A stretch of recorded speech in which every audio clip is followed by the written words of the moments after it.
Transformative change requires a complete restructuring of the current capitalist systems that we have in place in the majority of countries across the world. One of the main systems that must be changed in order to live in a more environmentally sustainable world is the energy system, which is heavily dominated by fossil fuels. Transitions to renewable energy are not happening rapidly enough, with recent evidence suggesting that the world only has 12 years to act before the effects of climate change are irreversible. In addition to this, peak oil forecasts range from the early 2020s to the 2040s, meaning that radical transformative change is needed to reduce our reliance on fossil fuels. Currently, the only transformative changes happening are at a niche level, and these include community energy, smart grids, and off-grid communities. It's difficult to predict whether these have the potential to bring about real transformative change on a global scale.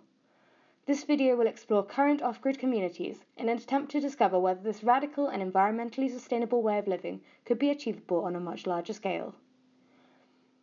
Tinker's Bubble is an off-grid community in Somerset, England, consisting of 11 adults and 3 children, as well as temporary volunteers from the Willing Workers on Organic Farms organisation. It was established in 1994, and it's around 40 acres, including over 20 acres of woodland and several acres of pasture and gardens. The residents have been managing the land for the last 25 years without the use of fossil fuel. This is partially driven by climate change concerns and partially by a want to work the land traditionally. The woodland provides fuel for cooking and heating, and a 12-volt solar generator provides some electricity. Wood is considered a renewable source of energy because it's a form of biomass and is therefore part of the Earth's natural carbon cycle. However, it does have to be managed and used sustainably.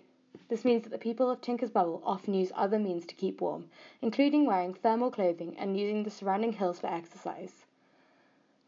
Residents make a small income from the land, selling organic produce at local farmers markets or to a local wholesaler. They describe themselves as money poor but happiness rich. Apples from the orchards are pressed into juice or cider. Vegetables and fruits, including legumes, tomatoes, red currants and raspberries, are sold or made into jams, chutneys and pickles. Sustainably produced timber is sold or worked into handmade chairs. Herbs and flowers are made into medicinal products, salves, balms, creams and tinctures, and the elderflower tree is used to make elderflower cordial and elderflower champagne. They keep some animals, including chickens, pigs, bees, horses and cows. The buildings are built by members of the community and are made to have a very low environmental impact. They use mostly local natural materials, including timber from the woods, straw bales, cob, and repurposed pallets. The residents share a communal kitchen where they make dinner for each other, and they also have a communal bathhouse. All clothes washing is done by hand, using a washing dolly and a mangle. The community did manage to get planning permission for self-built houses, on the condition that they make a living from the land and restrict the numbers of vehicles that they own. But can off-grid communities provide a just transformation to sustainability? It would require transformative change on a much larger scale than Tinker's Bubble, and many people question whether this is possible. One of the ways it could be done is by using microgrids powered by renewable sources of energy such as solar, wind, hydroelectric, geothermal or tidal power. A famous example of a renewable energy microgrid is the island of Taʻu in American Samoa. This was a project run by Tesla in 2016 and it has successfully provided solar energy for the island's 600 inhabitants. Previously, the island was powered by diesel generators, with one single generator burning through 300 gallons of fuel per day. That's 109,500 gallons per year.